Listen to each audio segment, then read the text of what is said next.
ഇരണിയിൽ നിന്നും നാദാമംഗലത്തേക്ക് കൃത്യം 27 കിലോമീറ്റർ.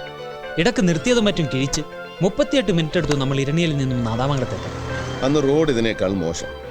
കൂടാതെ രാത്രി 8 മണി കഴിഞ്ഞ് കടത്തില്ലാത്തതുകൊണ്ട് 8-10 കിലോമീറ്റർ കൂടുതൽ യാത്ര ചെയ്താണ് അലക്സ് നാദാമംഗലത്തെത്തിയത്. റൈറ്റ്? അന്ന് ഇത്രയും ദൂരം കവർ ചെയ്യാൻ കുറഞ്ഞ 50 മിനിറ്റെങ്കിലും അലക്സ് എടുത്ത് കാണും. ഈ ദൂരവ്യത്യാസവും സമയവ്യത്യാസവും ഏതിലേക്കാണ് സാർ നമ്മളെ ലീഡ് ചെയ്യുന്നത്? ഇരണിയിലെ കൂട്ടക്കൊല as per postmortem report Alex കൃത്യം നടത്തിയത് 1998 സെപ്റ്റംബർ മാസം 8-ാം തീയതി ശനിയാഴ്ച രാത്രി 10-നും 10:15-നും ഇടയ്ക്ക്.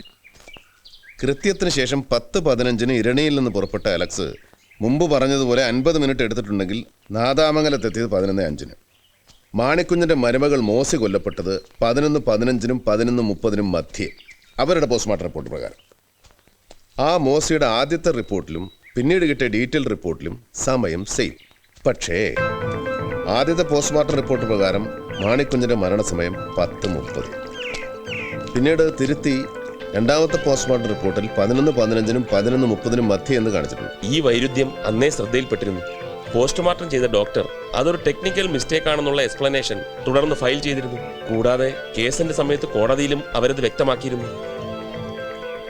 സപ്പോസ് അവരുടെ ആദ്യത്തെ റിപ്പോർട്ടാണ് ശരിയെങ്കിൽ, 10:30-ന് കൃത്യം നടന്നു എന്നുള്ള റിപ്പോർട്ട്. 10:15-ന് ഇരണിയിൽ നിന്ന് പുറപ്പെട്ട് 10:30-ന് 15 മിനിറ്റ് കൊണ്ട് ഒരു കാരണവശാലും നാദാമംഗലത്തെത്താൻ അലക്സിന് കഴിയില്ല.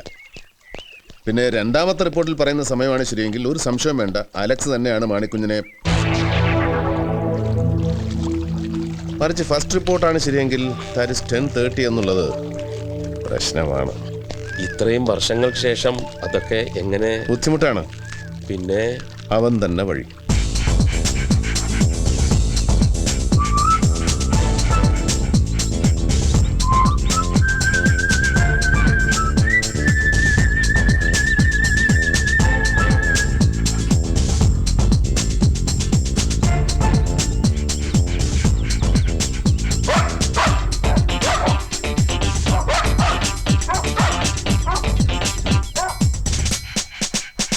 ഇവൻ ഏതായാലും ജർമ്മൻ ഷെപ്പേർഡാ, മിടുക്കനാ, ഈയിടെ വന്നത്. നല്ല ബുദ്ധിയവന്. ട്രെയിനിങ് കഴിഞ്ഞാൽ സ്ക്വാഡിലെ നമ്പർ 1. എന്താ ഇവന്റെ പേര്? പേരിട്ടിട്ടില്ല, നല്ല പേരുകളുണ്ട്, പറ. ഒരു ഉഗ്രം പേരുണ്ട്, പറയട്ടെ. സേതുരാമൻ. എന്താ? ബുദ്ധിയുള്ള ഇനമാന്ന് പറഞ്ഞില്ലേ, അപ്പൊ ഈ പേര് നന്നായി ചേരും. സേതു രാമൻ. അല്ല കാവടി, തന്റെ മനസ്സിലിരിപ്പ് കൊള്ളാം. അച്ഛന്റെ മോൻ തന്നെ പോ. അതിലൊരു സംശയവും വേണ്ട, അച്ഛന്റെ മോൻ തന്നെ. അതുകൊണ്ടല്ലേ സേതു രാമൻ. ആ പേരിനോട് എനിക്ക് ഇത്ര പ്രേമം. അത് പോട്ടെ, എന്താ അത്യാവശ്യമായിട്ട് കാണണമെന്ന് പറഞ്ഞത്? പറയാം, അല്പം സ്വകാര്യമാണ്. ഓ, എന്നാ പറ. സ്വകാര്യം എന്ന് പറയുമ്പം താൻ ബേജാറാവുകയൊന്നും വേണ്ട. എന്റെ മനസ്സിലൊരു ഡൗട്ട്, അതൊന്ന് ക്ലിയർ ചെയ്യാനാ. എന്ത് ഡൗട്ട്? കുറെ പഴക്കമുള്ളതാ. വെറുതെ ഒരു അക്കാഡമിക് ഇൻട്രസ്റ്റിന് കഴിഞ്ഞ ദിവസം ഇരണിയൽ നാദാമംഗലം കൂട്ടക്കൊലയുടെ കേസ് ഡയറി ഞാനൊന്ന് മറിച്ചു നോക്കി. അതിലൊരു കോൺട്രഡിക്ഷൻ കണ്ടു. ഒരാളുടെ പോസ്റ്റ്മോർട്ടം റിപ്പോർട്ടിൽ മാത്രം ചെറിയൊരു സമയ വ്യത്യാസം. മാണിക്കുഞ്ഞിന്റെ റിപ്പോർട്ടിൽ അതൊരു മിസ്റ്റേക്ക് പറ്റിയതാ. സർജൻ എന്റെ എക്സ്പ്ലനേഷൻ തന്നിരുന്നു. ആരായിരുന്നു അന്ന് സർജൻ? എന്റെ ഓർമ്മ ശരിയാണെങ്കിൽ ഡോക്ടർ വിജയലക്ഷ്മി, പോലീസ് സർജൻ.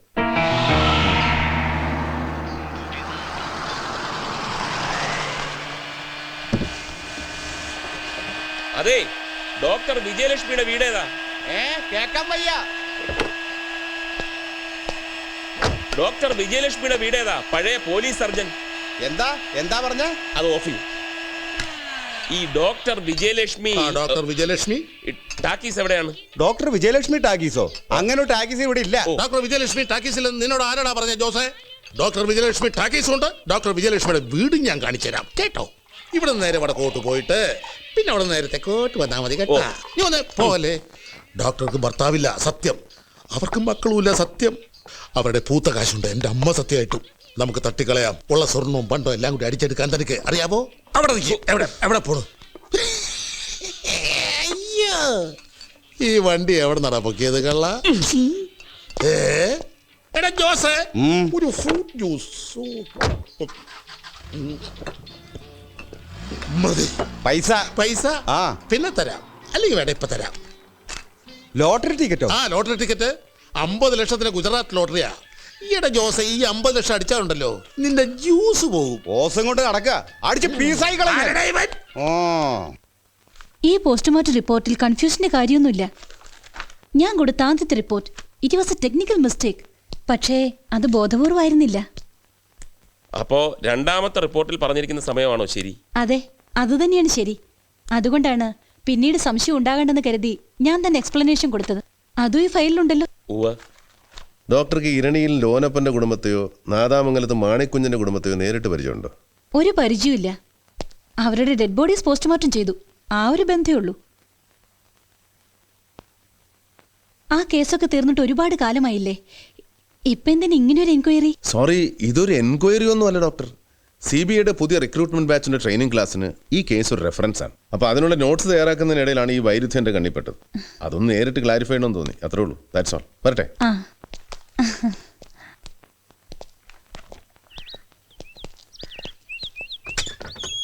സംസാരം കേട്ടൊരു ഡോക്ടർ ജെന്യൂൻ ആണെന്ന് തോന്നുന്നു.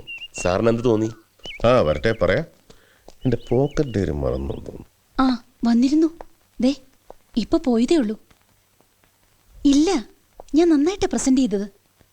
സംശയം തോന്നി കാണില്ല. നല്ല പെരുമാറ്റമായിരുന്നു.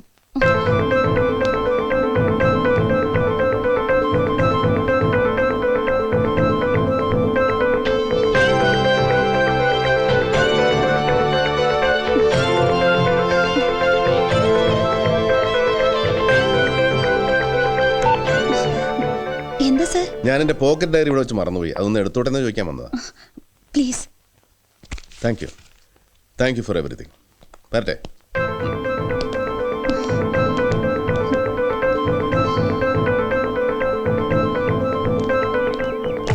എന്താ ഗണേഷ്, ബോക്സിൽ ബോംബ് വല്ലതും ഉണ്ടോ? ഒന്നുമില്ല സർ, empty. ഞാൻ പ്രതീക്ഷിച്ചത് തന്നെ സംഭവിച്ചു. ഡയറി മറന്നു എന്ന് പറഞ്ഞപ്പോഴേ എനിക്ക് തോന്നി അത് മറന്നതല്ല, ഒരു കെണിയാണെന്ന്. എനിക്ക് ഉറപ്പുണ്ടായിരുന്നു. ഡോക്ടർ പറഞ്ഞതിന് വിഭിന്നമായി അവരുടെ ഉള്ളിൽ എന്തെങ്കിലും കള്ളമോ കളങ്കമോ ഉണ്ടെങ്കിൽ അവരാരെയാണോ പ്രൊട്ടക്ട് ചെയ്യാൻ ശ്രമിക്കുന്നത് നമ്മൾ ഇറങ്ങിയ ആ നിമിഷം ആ ആളുമായിട്ട് ബന്ധപ്പെട്ടിരിക്കും. That is human psychology. അതിവിടെ ഉണ്ടായി. ഡോക്ടറെ കൈയോടെ പൊക്കിയാൽ മറ്റേ തലയ്ക്കൽ സംസാരിച്ചവന് നോട്ട് നൗ. അയാളെ കാണണം, ഡോക്ടറെ കാണണം, മറ്റു വല്ലവരുണ്ട് അവരെയും കാണണം. പക്ഷേ എല്ലാ പഴുതുകളും അടച്ചിട്ട് മതി. ബോധപൂർവമല്ല എന്ന് ഡോക്ടർ പറഞ്ഞെങ്കിലും ബോധപൂർവം തന്നെയാണ് തെറ്റിദ്ധരുത്തിയെന്ന് നമുക്ക് സംശയിക്കാം. അപ്പൊ മാണിക്കുഞ്ഞ് കൊല്ലപ്പെട്ടത് 10:30 തന്നെ, 11:15 11:30 ഇടയ്ക്കല്ല. അലക്സ് പറഞ്ഞത് സത്യമാകൂ sir? May or may not. അപ്പൊ മാണിക്കുഞ്ഞ് തന്റെ ചോരപ്പാടിൽ എഴുതിയ ഈശോ ആര്? വേറെ ഈശോ ഉണ്ടോ? ആ ഈശോയും മാണിക്കുഞ്ഞും തമ്മിൽ എന്ത് ബന്ധം? തീർച്ചയായും പോലീസ് എന്ന് പറഞ്ഞതുപോലെ മാണിക്കുഞ്ഞ് ദൈവത്തെ ഓർത്ത് എഴുതിയൊന്നുമല്ല. ആണെന്ന് ഞാനും വിശ്വസിക്കുന്നില്ല. പക്ഷേ തൽക്കാലം ഈശോ ഒരു ഊരാക്കുടുക്ക് തന്നെയാണ്.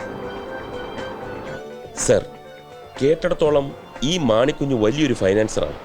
വളരെ വലിയ തുകകൾ വലിയ പലിശയ്ക്ക് കൊടുക്കുന്നയാൾ. അങ്ങനത്തെ കൊടുക്കൽ വാങ്ങലുകളിൽ ശത്രുക്കൾ ഉണ്ടാകുന്ന സ്വാഭാവികമാണ്. അങ്ങനെ ആരെങ്കിലും? എക്സാക്ട്ലി. ആ സാധ്യത ഒരിക്കലും തള്ളിക്കളയാനാവില്ല. പക്ഷെ അത് നമ്മൾ എങ്ങനെ അറിയും? ആരോട് ചോദിക്കും? മാണിക്കുഞ്ഞിനോട് അടുപ്പമുള്ള അയാളുടെ staff, somebody like that. Chacko, question ചെയ്യാനുള്ളവരുടെ ഒരു ലിസ്റ്റ് ഉണ്ടാക്കണം. സർ.